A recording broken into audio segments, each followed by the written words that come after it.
nosotros y nos iremos hasta que el Señor regrese o hasta que el Señor nos lleve a su presencia. ¿Sí? No todos los que están aquí terminarán el Nuevo Testamento. De antemano se los digo, algunos de ustedes ya escucharán de Jesús mismo, de qué se trataba todo, pero pues esperemos que todos nosotros estudiemos la palabra de Dios. ¿Y por qué hacemos esto? Porque creemos firmemente en el Espíritu Santo y queremos que el Espíritu Santo fue quien inspiró este libro, y si lo inspiró de esta forma es porque así debe ser estudiado. Yo no puedo decidir que quiero predicar, la Biblia me dice a mí que debo predicar y yo simplemente predico lo que la palabra de Dios pone y no me brinco los textos difíciles ni los textos que no me gustan ni hago énfasis en los que me gustaría, ¿no? Parte de eso es, nunca vas a ver aquí que demos un énfasis en la parte del dinero y que estemos predicando acerca de eso. Hemos tomado la parábola del hijo pródigo. Esta es la cuarto mensaje de esto, y yo quiero hacer un énfasis, que si tiene un poco de calor podemos prender el aire acondicionado muy bajito, o sea, yo sí tengo calor. Entonces si lo voy a poner, no sé, a 20, a 18, como a 22 o algo así, sería bueno. Pues ya nos aguantamos. Y bueno, vamos en la cuarta parte de este libro, de esta parábola. Y quiero, antes de entrar a esta parte de la parábola, quiero decir que esta parábola, hoy quizá vas a escuchar un mensaje muy lindo, y de hecho lo es, pero es importante que tú hayas escuchado el anterior, ¿sí? De verdad yo te animo, entra a la página de Facebook, escucha el mensaje anterior que hablamos del arrepentimiento, para poder comprender por qué este mensaje no funciona si no está el anterior, ¿sí? O sea, no se puede, esto que vas a escuchar el día de hoy, no existe si no existe el arrepentimiento. O sea, no se puede llegar a este punto, porque este es el punto, yo creo que este es el punto más hermoso de la parábola. Esta es la parte más bella. Esta serie nosotros la titulamos Historia de tres pródigos. Ya vimos al primer pródigo, el hijo que se fue. Hoy veremos al segundo pródigo, el padre, ¿sí? El padre pródigo.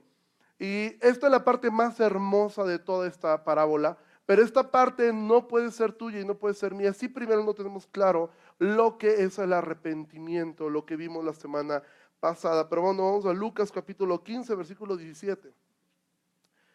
Ya vimos que el hijo, bueno, pide su herencia. Esto era una afrenta muy fuerte para el padre, lo estudiamos eso al inicio. Esto era un insulto al padre, esto era desear que el padre estuviera muerto. Este hijo se va y gasta todo lo que tenía, lo gasta en vicios, lo gasta con mujeres. Y al final él termina, habiendo un hambre en aquella ciudad, y él termina cuidando cerdos. Los judíos no podían ni tocar los cerdos, y para ellos pensar en un joven de buena familia que estuviera cuidando cerdos era algo impensable. Versículo 17 dice, y volviendo en sí, dijo: ¿cuántos jornaleros en casa de mi padre tienen abundancia de pan y yo aquí perezco de hambre? Me levantaré e iré a mi padre y le diré: Padre, he pecado contra el cielo y contra ti. Ya no soy digno de ser llamado tu hijo, hazme como uno de tus jornaleros. Y levantándose vino a su padre, y cuando aún estaba lejos lo vio su padre y fue movido a misericordia y corrió y se echó sobre su cuello y lo besó. Y el hijo le dijo: Padre, he pecado contra el cielo y contra ti, ya no soy digno de ser llamado tu hijo. Pero el padre dijo a sus siervos: saquen el mejor vestido y vístanle, pongan un anillo en su mano y calzado en sus pies, y traigan el becerro gordo y mátenlo, y comamos y hagamos fiesta, porque mi hijo muerto era y ha revivido, se había perdido y es hallado. Y comenzaron a regocijarse. Bueno, la parábola en este punto ha tomado un giro sumamente inesperado para las personas que lo están escuchando. Para ellos esto ya había cambiado totalmente la forma de verlo. Si ya para los fariseos esto era inconcebible, esto que estábamos escuchando ahora que leímos, para ellos era un cambio muy fuerte. Sin embargo, vimos que este joven experimenta un arrepentimiento verdadero, ¿sí? En él vemos todas las etapas de lo que debe ser un arrepentimiento. Y yo, aunque me voy a regresar un poquito, unos minutos, para tomarlo de la semana pasada, yo quiero que podamos mirar esta parábola en este contexto, para poder tomar esta porción de hoy dentro del contexto. Y en 2 Corintios 7, versículo 8, dice así. 2 Corintios 7, versículo 8. Pablo está hablando acerca del arrepentimiento Y dice, porque los contristé con la carta, no me pesa, aunque entonces lo lamenté porque veo que aquella carta, aunque por algún tiempo los contristó, ahora me gozo, no porque hayan sido contristados, sino porque fueron contristados para arrepentimiento, porque han sido contristados según Dios, para que ninguna pérdida padecieran por nuestra parte, porque la tristeza que es según Dios produce arrepentimiento para salvación, de que no hay de qué arrepentirse, pero la tristeza del mundo produce muerte, porque he aquí esto mismo, de que hayan sido contristados según Dios. ¿Qué solicitud produjo en ustedes? ¿Qué defensa? ¿Qué indignación? ¿Qué temor? ¿Qué ardiente afecto? ¿Qué celo y qué vindicación? En todos se han mostrado limpios en el asunto. No, Pablo había envió 3 cartas a Corintio, nosotros solamente tenemos 2, ¿sí? La carta a la cual hace referencia Pablo es una carta que se conoce como la carta severa y es una carta que está perdida. No la tenemos, pero él hace referencia a esa carta que él había enviado, que era una carta muy severa, la cual produjo mucha tristeza. Miren, algo que ocurrió la semana pasada es varias personas de la iglesia, un gente que miró la conferencia por internet, algunos me escribieron y me dijeron, realmente lo que escuché la semana pasada de los tipos de arrepentimiento me hizo reflexionar mucho, me hizo ver que yo realmente no me he arrepentido nunca, porque vimos varios tipos de arrepentimiento. Vimos el arrepentimiento como el de Faraón, un arrepentimiento que viene cuando tienes la tormenta encima, te llenas de miedo y entonces perdóname Dios, pero en cuanto pasa la tormenta sigue siendo exactamente igual. Vimos el tipo de arrepentimiento falso que tuvo Balaam, que Balaam igual servía a Dios, igual servía al diablo. La gente que viene a la iglesia y es bien dispuesta en la iglesia y en el mundo es exactamente igual de dispuesta. Vimos el tipo de falso arrepentimiento que tuvo Saúl, un tipo que lo confrontaban y siempre respondía, sí es cierto, la regué, pequé, pero no cambiaba, volvía a hacer lo mismo y lo mismo y lo mismo constantemente. Sí, vimos el tipo de arrepentimiento, un tipo de arrepentimiento falso de Judas Iscariote. Si Judas hizo todo bien, reconoció su pecado, intentó restaurar su pecado, pero la culpabilidad lo hizo llevarse a matarse. Entonces vimos que los falsos arrepentimientos son muy comunes, ¿sí? Y no se trata de llorar. Saúl lloraba cada que hablaba con David. El asunto es que no se arrepentía. Entonces Pablo aquí está diciendo características que debe llevarte el arrepentimiento verdadero. Primero te debe producir tristeza. Si entiendes, cuando tú pecas no hay una tristeza en tu corazón. Mira, lo mejor de verdad, yo lo digo con tanto amor, pero es tan serio cada vez que lo digo esto. Amados, si tú pecas y en tu corazón no produce nada, tienes 2 opciones que deberías hacer. La primera es esta. Es mejor que te vayas al mundo y vivas como el mundo completamente, porque tendrás menos condenación delante de Dios. O 2, ponte a orar, aunque sea necesario toda la noche, pidiendo que Dios te dé dolor por tu pecado y sé honesto con Dios. Dios, peco y no siento nada, tengo el corazón como piedra. Es mejor hacer eso, ¿sí? Que estar viviendo así. ¿Cómo puedo ver que el arrepentimiento ha llegado a mi vida? Me produce tristeza, pero me lleva a un arrepentimiento. Defensa de la verdad, es decir, ahora empiezo a amar la verdad, me indigna el pecado, empiezo a tener temor a Dios, tengo un afecto hacia Dios, tengo un celo por Dios y, dice Pablo, vindicación. ¿Qué es vindicación? Restaurar lo que se haya hecho mal. Pongo un ejemplo, aquí afuera hay un coche, ¿sí? Imagina que yo salgo y estoy muy molesto y le doy una patada a un coche que está aquí enfrente y lo abollo. Si es el mío no pasa nada, ya está abollado.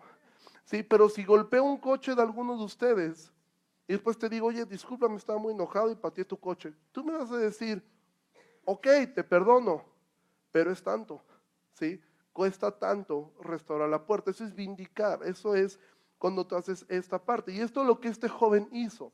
Este joven volvió en sí, pero comenzó a caminar hacia su padre. Comenzó a reconocer, no soy digno de ser llamado ni siquiera su hijo. Y mi única esperanza es que me acepte aunque sea como uno de sus jornaleros. Vimos que los jornaleros era la gente, el eslabón más bajo que existía en la sociedad judía. Los jornaleros no vivían ni siquiera como esclavos. Los esclavos vivían en la casa de los amos y muchos de ellos eran considerados hasta como parte de la familia. Los jornaleros era gente que se contrataba de tiempo en tiempo para la cosecha, unos días, un día o varios, y después se daba. De ahí viene este versículo de Levítico que dice, no retendrás el jornal al jornalero. Al jornalero había que pagarle diario, porque ganaban tan poco que había que pagarles diario. A los siervos o a los esclavos se les pagaba quincenal o mensualmente, ¿sí? A los jornaleros se les tenía que pagar al día, porque esta gente vivía al día, y por lo que vemos, este joven ocurría lo mismo que actualmente. Este joven se estaba muriendo de hambre porque seguramente quien lo había contratado para cuidar los cerdos ni siquiera le pagaba su jornal diario. Pero él dice, yo me conformo con ser un jornalero porque sé que mi padre hasta los jornaleros los trata bien. Y aquí viene el giro en la historia, porque él dijo, me levantaré, iré a mi padre y diré, he pecado contra el cielo y contra ti, ya no soy digno de ser llamado tu hijo, hazme como uno de tus jornaleros. Recuerda que la historia estaba dirigido principalmente hacia los fariseos. Ellos eran el público principal que Jesús quería que entendieran esta historia. Cuando los fariseos escucharon esto, ellos dijeron, esto no puede ser, pero si un joven se llega a arrepentir de esta forma, él va a tener que regresar, humillarse, ¿sí? Y definitivamente tiene que cumplirse la ley. Ahora, ¿qué decía la ley? Deuteronomio 28, no vayas ahí si quieres, yo te lo leo, está en la pantalla. Pero esto es lo que la ley decía que ocurría cuando alguien pecaba, de una forma como este joven. Pero acontecerá que si no oyes la voz del Señor tu Dios, para procurar cumplir todos sus mandamientos y sus estatutos que yo te intimo hoy, que vendrán sobre ti todas estas maldiciones y te alcanzarán. Maldito serás tú en tu ciudad y maldito en el campo, maldita tu canasta y tu artesa de masa, maldito el fruto de tu vientre, el fruto de tu tierra, la cría de tus vacas, los rebaños de tus ovejas, maldito serás en tu entrada, maldito en tu salir. Y el Señor enviará contra ti la maldición, quebranto y asombro en todo cuanto pusieres mano e hicieres, hasta que seas destruido y perezcas pronto a causa de la maldad de tus obras por las cuales me habrás dejado. El Señor traerá sobre ti mortandad hasta que te consuma de la tierra a la cual entras para tomar posesión de ella. Para los fariseos, el ver cómo el hijo se iba hundiendo era el cumplimiento de esto. Ellos decían, es que esto es lo que le pasa a un joven insolente, a un joven que peca de esta forma. Ahí está el cumplimiento de la ley. Dios lo maldice. Y nada de lo que haga le va a ir bien, porque eso es la ley. Ahora, eso es la ley. O sea, esto no era algo que había dicho Buda, era lo que había dicho Dios en la ley. Si tú pecas, entras bajo maldición. Eso era la ley.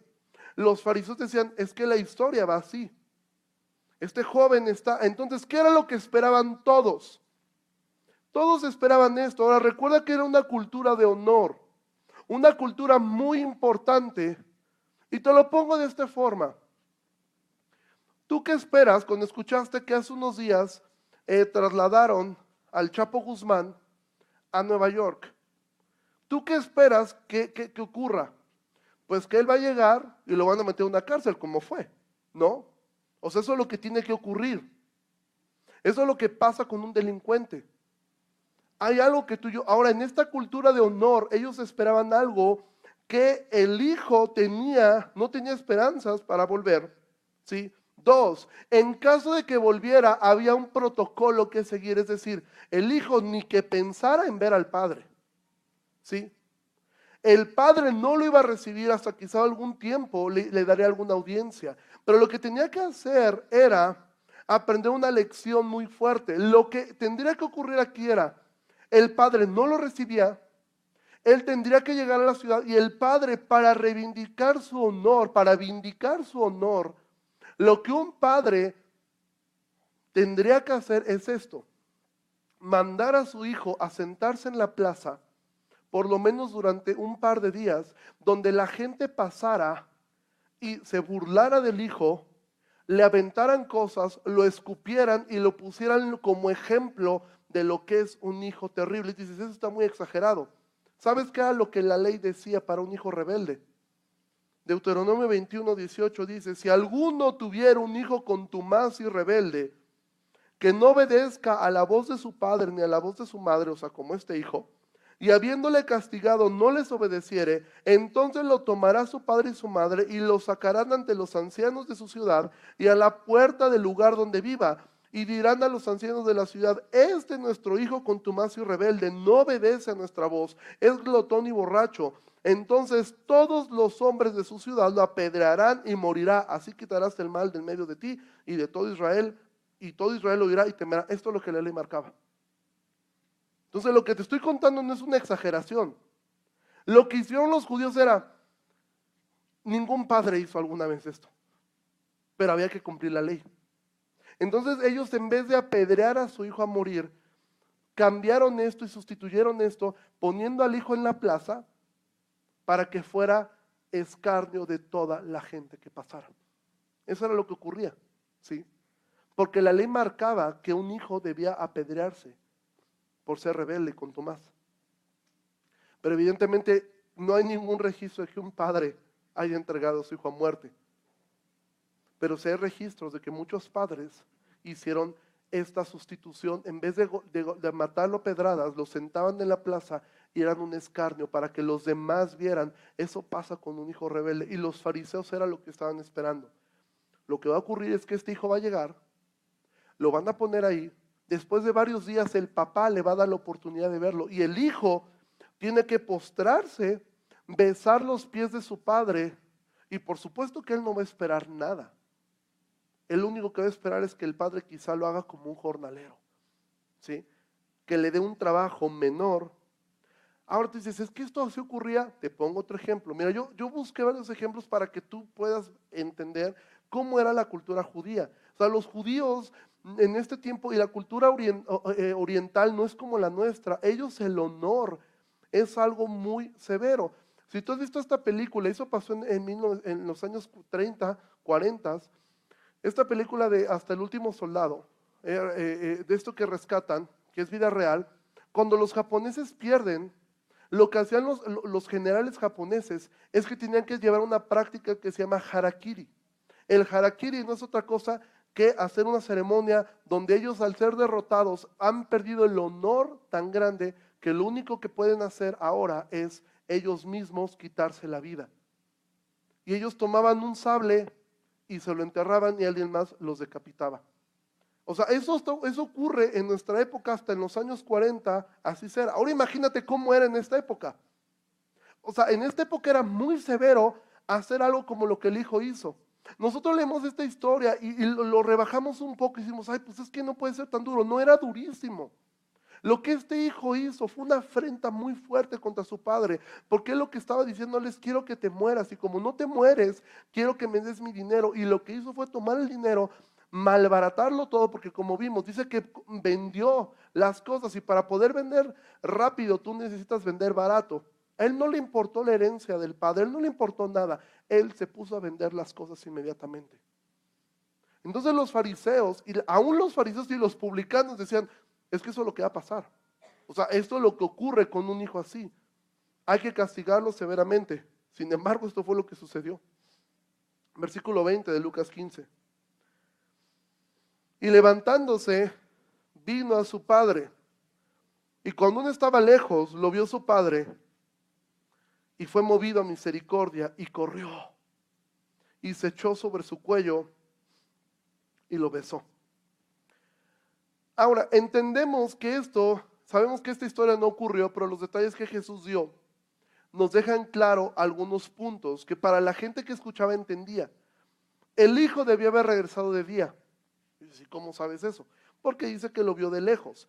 Las palabras en griego de lejos implican en la entrada de la ciudad. Es decir, el padre, al ser acaudalado, la gente rica vivía en las partes más altas de la ciudad. Seguramente él estaba en alto y vio a su hijo a lo lejos cuando estaba a punto de entrar a la ciudad. Al ser de día, la ciudad debía estar llena de gente, caminando, los mercados, todo esto, comprando cosas. El padre lo ve a lo lejos y el padre corre, ¿sí? Ahora, esta parte, tú lees esto y a nosotros en nuestra cultura occidental nos crea un suspiro. Qué linda historia. Pero la gente que escuchaba esto estaba con la boca abierta.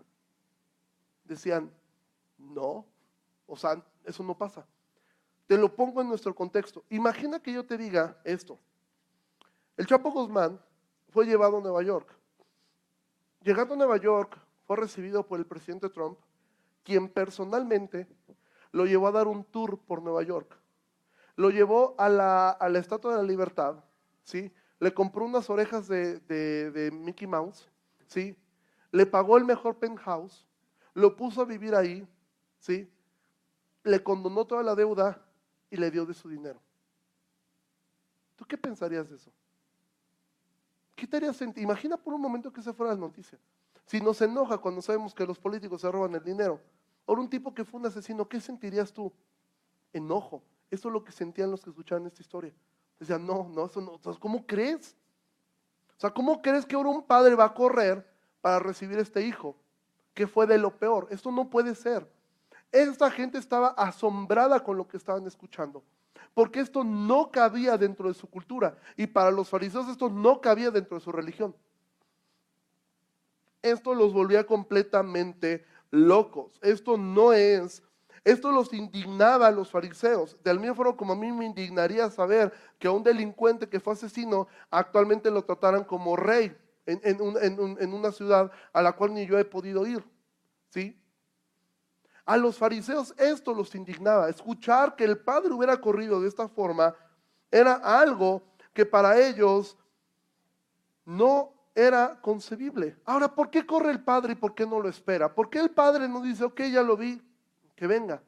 Aquí viene la respuesta, y aquí es donde vamos a entrar un poco en esta parte que es de verdad increíble. Yo te pido, pon tus sentidos en atención a esta parte. El padre corre primero que nada porque estaba ansioso de iniciar la reconciliación con su hijo, ¿sí? Y esto nos recuerda, esta parábola fue la tercera parábola de una serie que contó Jesús. Jesús responde a la actitud de los fariseos, que ellos dicen que vieron a Jesús y decían, este se junta con publicanos y con pecadores, ¿sí? Y Jesús les responde con tres parábolas: la parábola de la oveja perdida, que dice que el pastor fue a buscar la oveja; la parábola de la moneda perdida, donde una mujer va y busca la moneda; y esta tercera parábola. Entonces, esta parábola está ligada a las otras.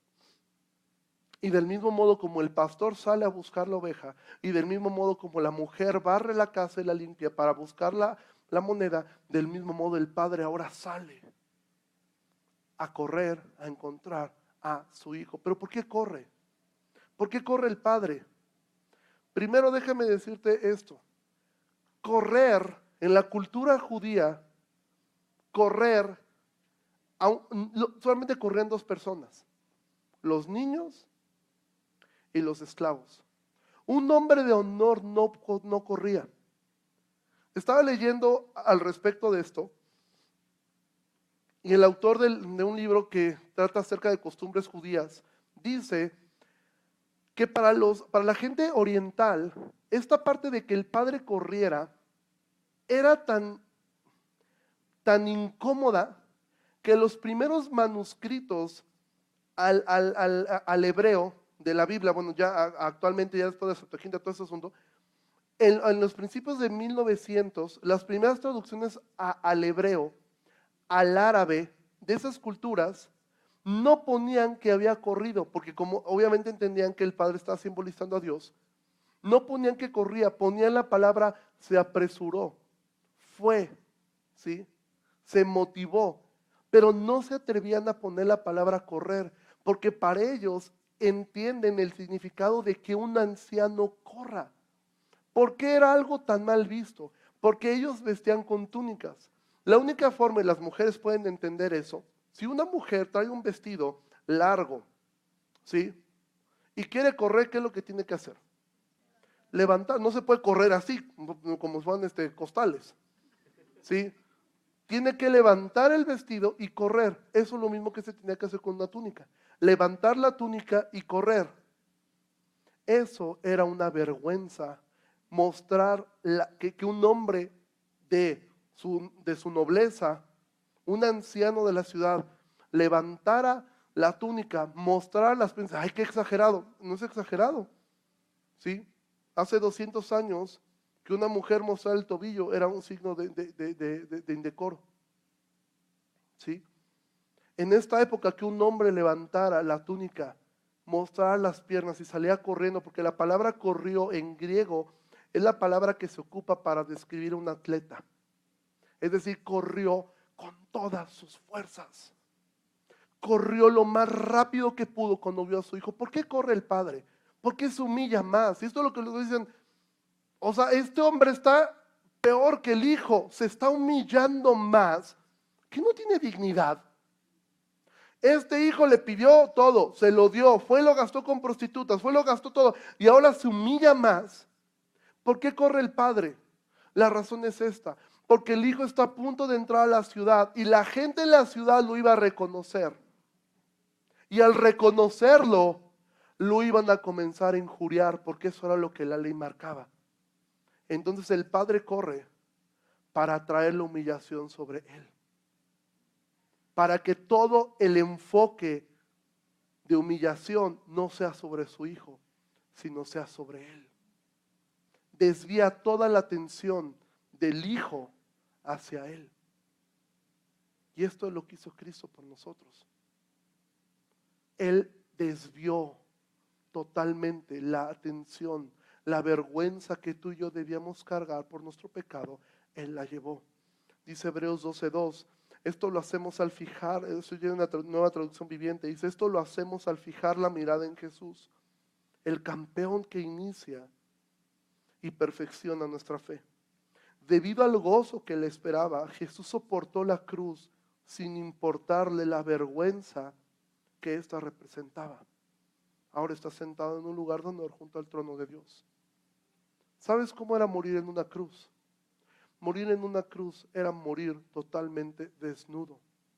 Los pintores, por respeto, siempre pintan una túnica, algo que cubre a Jesús, pero la crucifixión era completamente desnudos.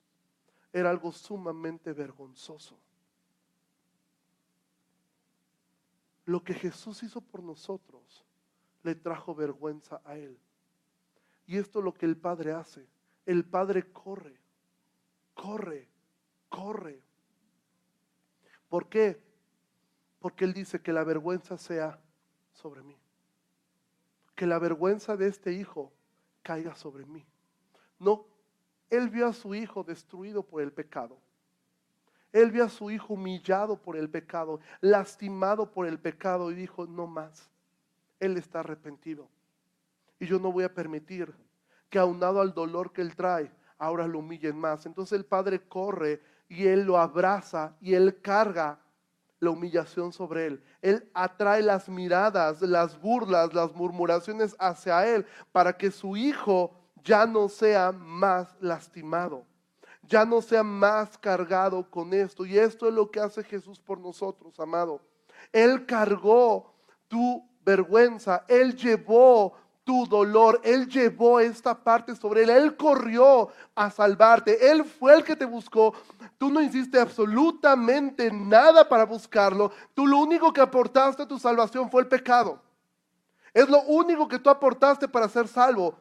Tú aportaste tu pecado. Cuando la gente dice, ¿qué viste en mí para salvarme? La respuesta es simple. Dios vio un ser que había roto toda su ley, que estaba perdido y iba directo al infierno y necesitaba ser salvado. Eso fue lo que Dios vio en ti.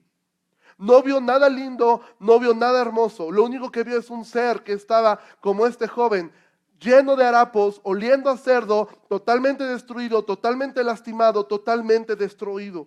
Eso es lo que él vio. Y él corre, el Padre corre. Él no le importa que la vergüenza venga sobre él. No le importa lo que van a decir de él. No le importa hacer el ridículo. Con tal de abrazar a su hijo. Con tal de llegar a su hijo y evitar que la gente lo lastimara más. Y entonces viene un discurso. Y el hijo dijo al padre, Padre, he pecado contra el cielo y contra ti. Ya no soy digno de ser llamado tu hijo. Pero el padre dijo a sus siervos, saquen el mejor vestido y vístanle, pongan un anillo en su mano y calzado en sus pies. Ahora, esto fue un discurso interrumpido, porque este joven ya había practicado su discurso. El discurso completo está en el versículo 18.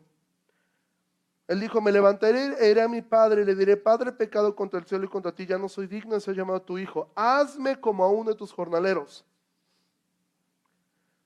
Este hijo, aunque tenía un arrepentimiento genuino, llevaba algo que estaba mal y que el padre no se lo permite. ¿Sabes qué es? Cuando tú y yo pecamos, vamos delante de Dios, llevamos dos cosas: nuestra culpa y queremos nuestro castigo. Decimos: Señor, ya pequé y ya sé lo que me merezco. Me merezco esto, me merezco que me vaya mal, me merezco ser así, me merezco esto, es lo que yo me merezco, y esto es lo que el padre no le permite decir al hijo. Ese bendito pero. El hijo le dice: ya no soy digno de ser llamado tu hijo. Yo creo que el hijo tomó aire para decir: hazme. Y el padre dice: pero el padre dijo a sus siervos, el padre dijo: eso es suficiente, eso es suficiente. Tú no te vas a autocastigar, tú no lo vas a hacer, yo lo estoy haciendo. Yo me estoy castigando, yo me estoy humillando, tú ya no te vas a humillar más. Eso fue lo que hizo este padre, lo interrumpe. Y yo quiero tomar un tiempo para reflexionar sobre esto. Este hijo tenía claro que la misericordia de su padre era lo único que tenía para poder salir del problema. Pero en estos momentos él está yendo como Judas Iscariote. Judas tenía todo bien. Judas hizo un arrepentimiento. De hecho, la Biblia dice que se arrepintió, pero fue un arrepentimiento incompleto, porque Judas reconoció que había pecado. Fue y devolvió el dinero, no se lo quedó, fue y lo devolvió y confesó: he entregado sangre inocente. ¿Sí? Hizo todo bien, pero llevaba esta mentalidad. Salió de ahí diciendo: ya sé cuál es mi castigo, ya sé lo que me merezco, y lo que me merezco es morir. Y entonces dice que fue y se ahorcó. Este joven decía: yo ya sé lo que me merezco, si acaso, que me des chance de ser como uno de los jornaleros. Eso es lo que me merezco, no me merezco más. Y eso, amado, es lo que pasa con muchos cristianos. Muchos cristianos se meten en una caja de autocastigo cuando pecan. Y tú dices: yo la regué, yo he caído, yo ya no merezco nada. Yo ya no merezco la oportunidad de regresar con mi familia. Yo ya no merezco eso. Yo le fallé a mi esposa, yo le fallé a mis hijos, yo ya no merezco ni buscarlos. Con que Dios me acepte, yo ya no merezco eso, porque yo fallé. Hay gente que dice: yo ya no merezco tener un buen trabajo, robé en el anterior que tenía, hice las cosas mal, traicioné a mi socio, hice cosas que estaban incorrectas, yo ya no merezco otra oportunidad. ¿Sí? Hay gente que ha caído y dice: yo ya no merezco servir a Dios. Si tú supieras lo que yo he hecho, piensan ellos. Si tú supieras, yo no soy digno ni siquiera de pararme a abrir la puerta. No soy digno de servir con niños, de servir en un grupo de alabanza, de servir en un diaconado, porque yo he hecho cosas tan malas, tan terribles, que me llenan de vergüenza, que yo no merezco eso. Y hay gente de aquí que tú te has puesto tu propio castigo. Y tú has dicho: yo ya no me merezco nada. Yo con que ya Dios me acepte es suficiente. Yo ya no merezco nada. He caído tan bajo, la he regado tantas veces, me he equivocado tantas veces, que yo ya no merezco eso. No merezco tener a alguien que me ame verdaderamente. Me aferré tanto a una relación equivocada. Hice las cosas mal, que yo ya no merezco a alguien que realmente me ame. Yo ya no lo merezco. Y por eso pues me quedo donde estoy, porque yo ya no merezco otra cosa, porque la regué, porque fallé. Yo ya no merezco, y te metes en una caja de autocastigo. Vamos con Dios, dice: Señor, perdóname, pero ya sé cuál es mi castigo y voy a vivir así, porque yo ya no me merezco esto. Pero, amado, es peligroso estar en ese lugar. Es peligroso ponerte tu propio castigo. Judas lo hizo y se perdió eternamente. Nadie puede con la culpa. Nadie puede cargar con la culpabilidad. Por eso es que el padre no lo deja decir esa última frase. No lo deja decir: hazme como uno de tus jornaleros. Lo interrumpe inmediatamente. Ahora imagina el cuadro. El padre salió corriendo Y seguramente siervos suyos tuvieron que correr atrás de él, ¿sí? Si el jefe corre, los demás corren atrás de él. Él abraza a su hijo. Su hijo olía. Imagina cómo fue caminar de regreso de esa ciudad alejada a la que se fue. No tenía dinero, tuvo que caminar. Trabajaba con cochinos y caminó. No sabemos si caminó días, cuánto tiempo caminó para regresar a la casa. Imagina cómo llegó este joven. Peor que un indigente. Literalmente olía a muerto. Hedía él. Pero el padre dice que corrió y lo abraza. La palabra en griego que dice que lo besó es una palabra que se ocupa para describir cuando una madre, ¿han visto una mamá que agarra a su bebé y le da besos, besos, besos, muchos besos? Esa es la palabra que se ocupa en griego. El padre metió su cabeza en el cuello mugroso de su hijo, maloliente, y lo llenó de besos. Lo empezó a besar la cabeza, la frente, las mejillas, lo besó y lo besó y lo besó y lo besó. Esto tenía atónitos a los que estaban escuchando esta historia.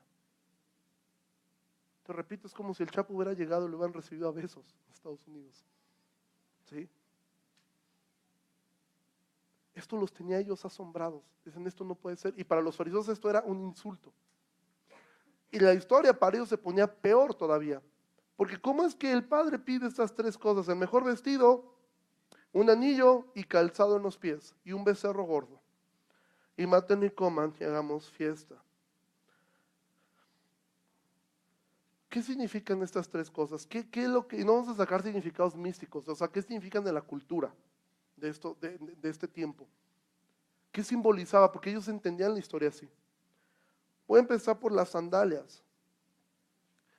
Darle calzado a alguien era un símbolo de que él era, el calzado no lo usaban los esclavos. Los esclavos por lo general andaban descalzos. El calzado estaba reservado únicamente para los amos y para sus hijos. Era una forma de distinguirse entre los que eran amos y los que eran trabajadores. Entonces, cuando él pide calzado, lo que está haciendo es, él lo está restaurando al lugar de hijo. O sea, le está diciendo, eres mi hijo. Sí, distínguete, o sea, jornalero no eres, eres mi hijo. Hasta ahí ya era más de lo que este joven merecía. Pues esto ya era más de lo que él merecía, pero ahora dice que pide el mejor vestido. Y aquí es donde empiezan los problemas para el hijo mayor. ¿Sí? Porque, ponte a pensar y tú tienes la respuesta de esto. ¿De quién era el mejor vestido? Del padre. La mejor túnica que había ahí, la mejor ropa era la suya. En la cultura judía, los padres los jefes de familia acostumbraban tener una túnica ornamentada, llena de piedras preciosas, una túnica muy linda, la cual mandaban a hacer para ocasiones sumamente especiales, algo así como un smoking, ¿sí? Que un smoking no te lo pones todos los días. Es más, no te lo pondrías ni para venir a la iglesia, ¿sí? Aunque aquí mucha gente se viste bien, procuras vestirte bonito, corbatita, eso, yo no porque me ahorca, pero procuras vestirte de esa forma, ¿sí? Pero nadie ha venido aquí un día de smoking con un smoking así de esos de pingüino, ¿no? Y con la faja y todo este asunto, ¿sí? Que yo nunca me he puesto, pero nadie lo hace. ¿Por qué? Porque eso está reservado para ocasiones muy especiales. De hecho, cuando un padre se viste de smoking en la boda de uno de sus hijos, ni siquiera usas el smoking para una boda de otra persona, generalmente. Lo mismo ocurría con esta prenda de vestir. Esa prenda de vestir era reservada para eventos sumamente especiales, y de hecho el evento más especial que podía haber era la boda del primogénito. ¿Sí? Entonces ya has entendido por qué el hijo mayor está tan enojado. Porque la mejor prenda que de inicio le podía corresponder a él, se le estaban dando a un hijo que olía cochino, ¿sí? Que venía vestido con harapos y ahora le cambian la ropa, la mejor ropa del padre, la que probablemente iba a heredar el hijo mayor o iba a ser usada para su boda, se le está poniendo a este hijo ingrato y maloliente. Pero se ponía aún más difícil la cosa para el hijo mayor, porque después pide un anillo. ¿Qué significa el anillo? Los anillos representaban autoridad. ¿Por qué? Porque en los anillos era con lo que se sellaba, ¿sí? Todas las cosas se sellaban con eso. Se ponía el sello del anillo y eso representaba autoridad. Es decir, ahora el hijo volvía a poder mandar sobre las cosas, pero vamos a hacer un recordatorio. Él volvía a tener autoridad sobre las propiedades que quedan en la casa. Pero, si tú recuerdas, el padre había dividido la herencia ¿entre cuántos? Entre los dos. Entonces ahora, y este ya se había gastado todo lo que era suyo. Por ende, todo lo que quedaba, ¿a quién le pertenecía? Al hijo ¿qué? Mayor. Y ahora él tenía autoridad sobre eso también. Y tú dices, eso es totalmente injusto. Me asesoré con una abogada esta semana para entender algo que se llama usufructo. El usufructo es bajo la forma en que en este tiempo ellos heredaban en vida. Es decir, y eso lo vimos la primera vez que empezamos la parábola, el hijo mayor podía sembrar la tierra, podía hacer muchas cosas, pero el dueño legítimo, y eso es el usufructo, yo no lo sabía, fui asesorado, pero el dueño legal seguía siendo el padre. O sea, el padre seguía siendo el dueño de toda esa tierra. Aquí hay un principio muy bueno de esto, Todo lo que tú y yo tenemos es bajo ese principio de usufructo, ¿sí? Lo que tú tienes, Dios te lo dio, pero sigue siendo suyo. Absolutamente todo. Tú lo administras, tú lo vives, tú lo disfrutas, pero es suyo. Y Dios puede hacer con lo suyo lo que Él quiera. Para los fariseos la historia se estaba volcando totalmente ilógica.